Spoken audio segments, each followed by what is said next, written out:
Hey everyone, Jeremy here, and guys, I'm very excited for the conversation we're going to have today. Is we have Chris Knudsen with us, and we're going to be talking about a book that he has, which is quite interesting. I got to say, it's called "Trust Me, I'm a Consultant." We're going to be talking about that, a bit about his career, and we're also going to be talking about, like, as a consultant, what things should you be looking at if you truly want to create, the right type of income and create something cool. So, Chris, thanks for hanging out with me today, man. Jeremy, great to be with you. Thanks for having me. So I have to know, because I saw the book title, and the first thing I thought of when I saw the title is the book "Trust Me, I'm Lying." So is that kind of where you were inspired from, or was this kind of in a silo? It is a little bit tongue in cheek. It's more. I think consultants have a bad reputation. First off, I mean it's and I'm kind of playing off that maybe just a little bit, but yeah, I mean, it's there's a lot of content in the book. And at times when you read that content, knowing that it's coming from a consultant, it's like, hey, you got to trust me. This is just kind of how you do it. Right. Yes. But it is meant to be a little bit funny. I wrote the book a little bit in a memoir fashion, because I find that business books are just incredibly dry and mostly boring. Mm-hmm. And I wanted to write something that had a lot of value to it. But at the same time, I didn't want to write something that was dry. And I kind of addressed this in the beginning as in a letter that I write to the reader, that I'm like, hey, I'm going to tell you a lot of crazy stories. There's a lot of crazy things that have kind of happened, but I'm also going to give you a lot of value about how to transition into a career as an independent consultant.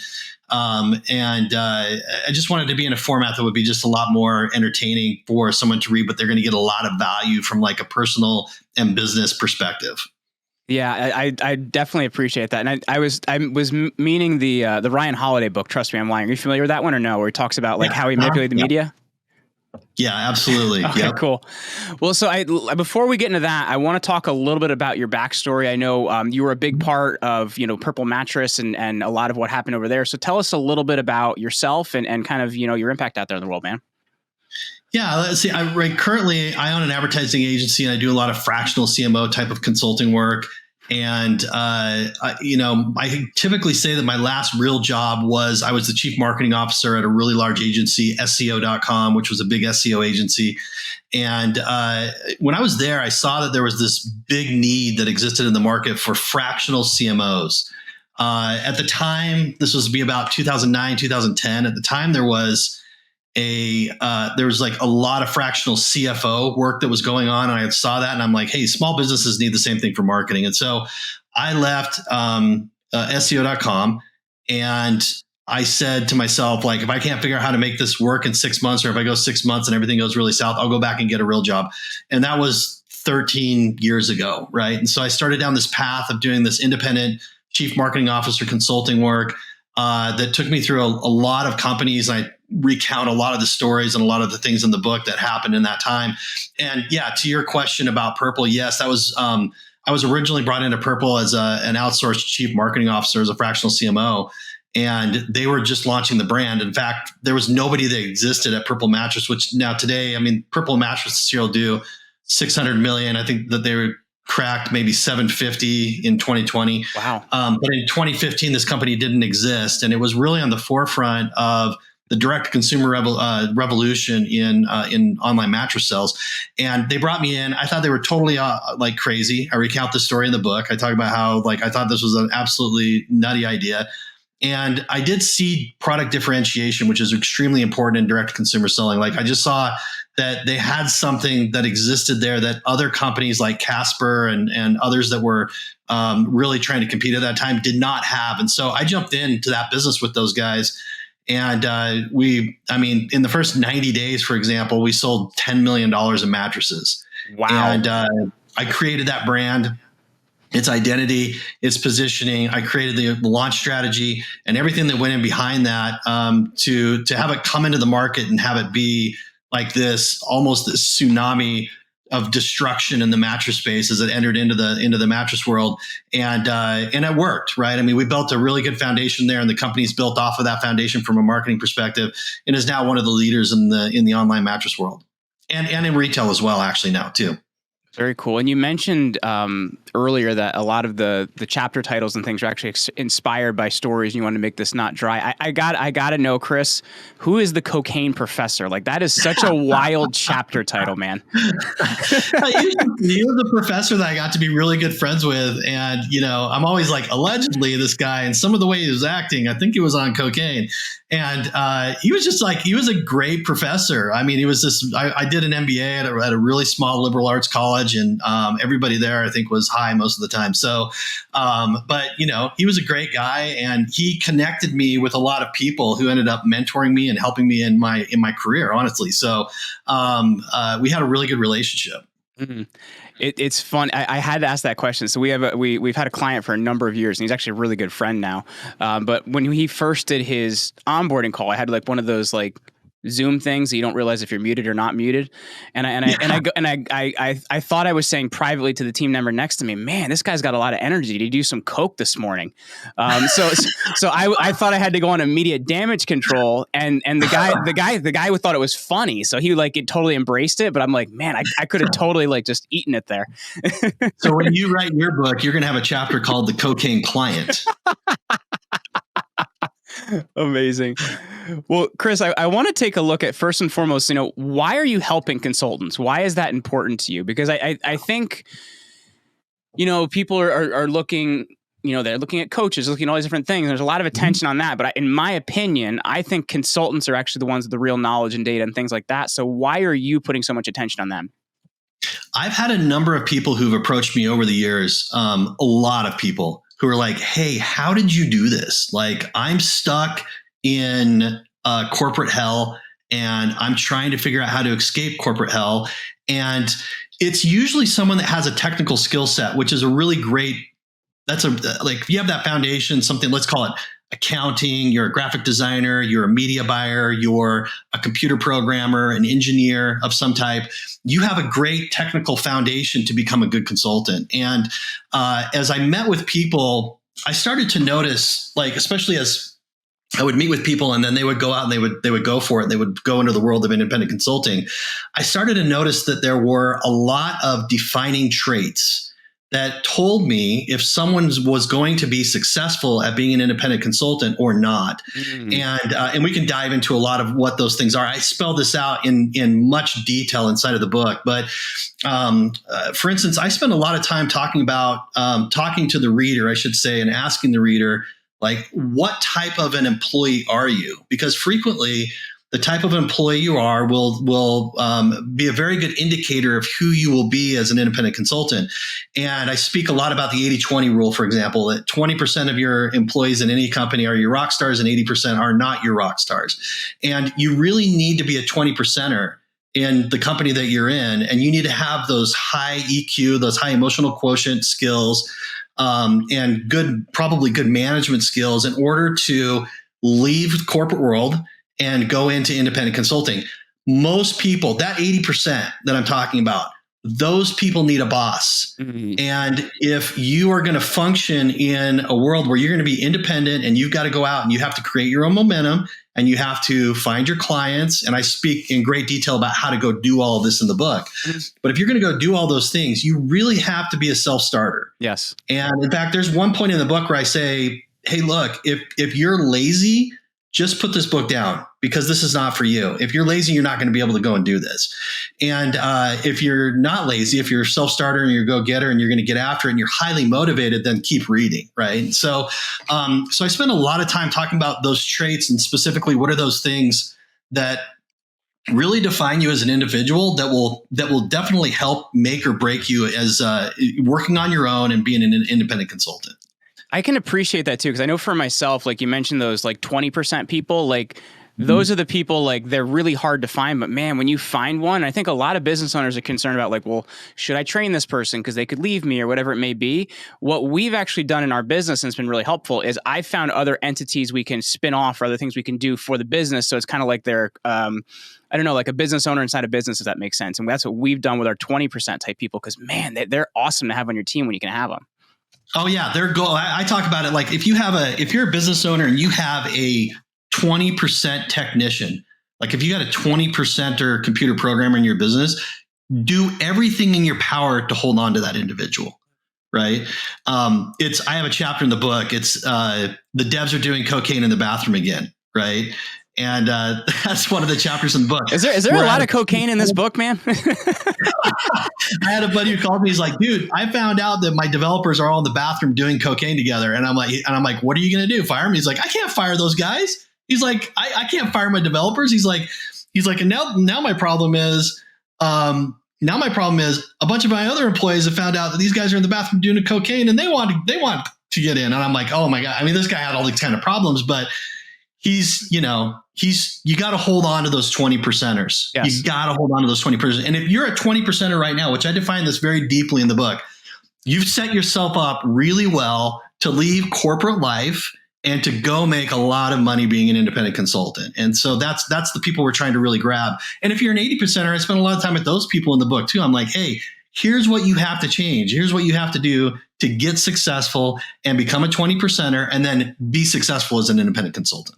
So let me ask you this then, because I think when people hear this, like, yeah, that kind of sounds like me. I could see how I could do this, but I think for a lot of people, the hesitation is, how do I go do something else, right? Like, I've got kids, or I've got this, or I've got that. Like, your financial needs, man, it can kind of take away a lot of those dreams, right? So I guess when you're looking at that, how do you recommend people make that leap then? Yeah, this is a big portion of the book that I talk about, and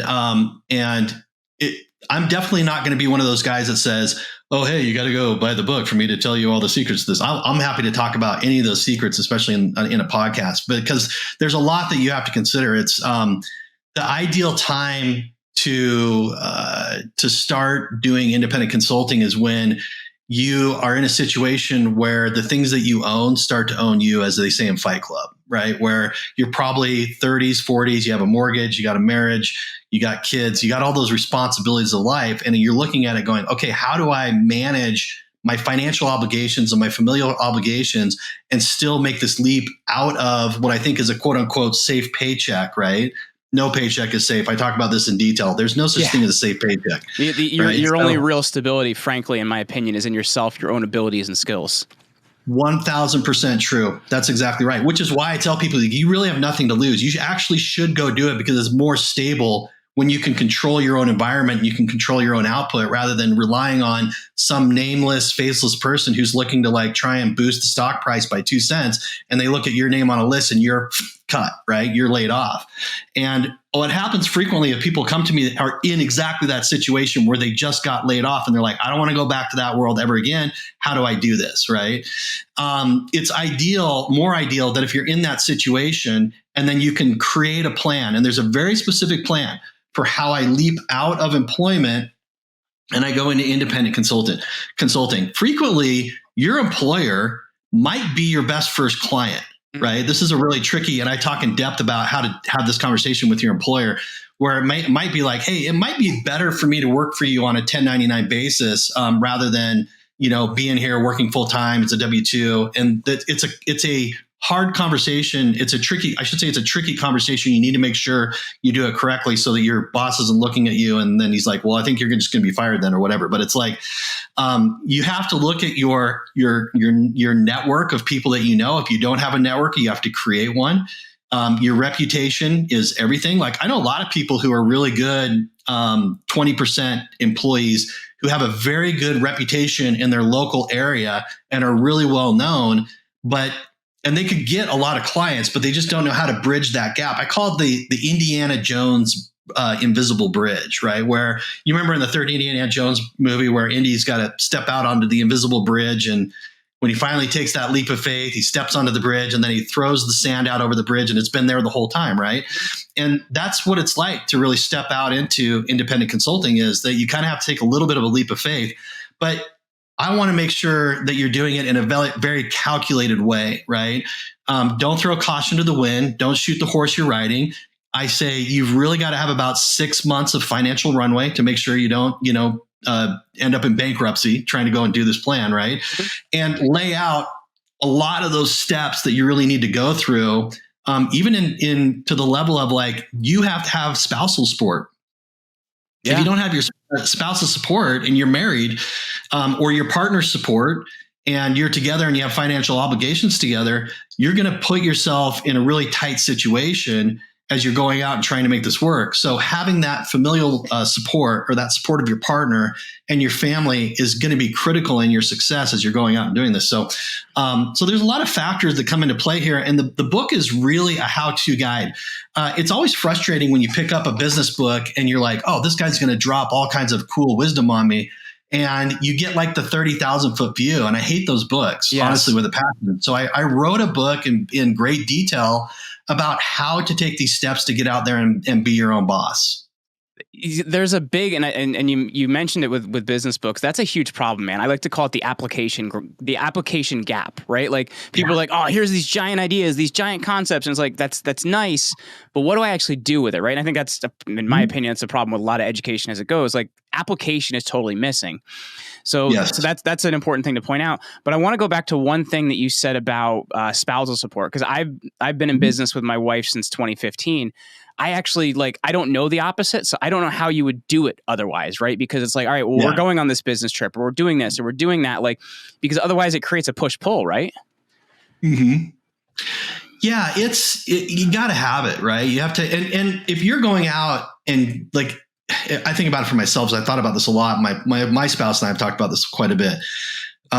We just created rules together, right? Like when I say that 6-month thing, that was like her rule. Like when I first started out, she was like, look, if you can't figure this out in 6 months, then you got to go back and get a real job. And I'm like, okay, that's fair, right? That's totally fair. That's a lot of runway. It's a lot of time. And I worked at the beginning when I was going out and doing this. I worked my butt off to go and land those initial clients that really needed that outsourced CMO type of work. And when I got to the end of that 6 months, I was making more money than I was making when I had a JOB, right? Wow. And so she was like, okay, this is cool. She's like, now you got to maintain it, right? Now you got to keep doing this, because if it falls off, we're going to be back in a situation where you might have to go and get a job. And so that open line of communication and establishing those rules and those boundaries, I'm going to call it your soccer field. If you're on a soccer field and if you're on a soccer field and you don't have any rules, what happens? It's chaos, right? This is why we establish rules in sports and why we have referees and coaches and other players, because everybody has to understand the playing field. They've got to understand what's happening. And when you establish those rules for yourself and with your spouse, as you're getting ready to go out and do independent consulting, everybody knows the rules. And then it's easy to manage to those rules. So let me ask you this. I had a conversation, I'm trying to think of how many years it was ago now. It was a bunch of years ago with Seth Godin, when we were talking about this idea between a freelancer and an entrepreneur.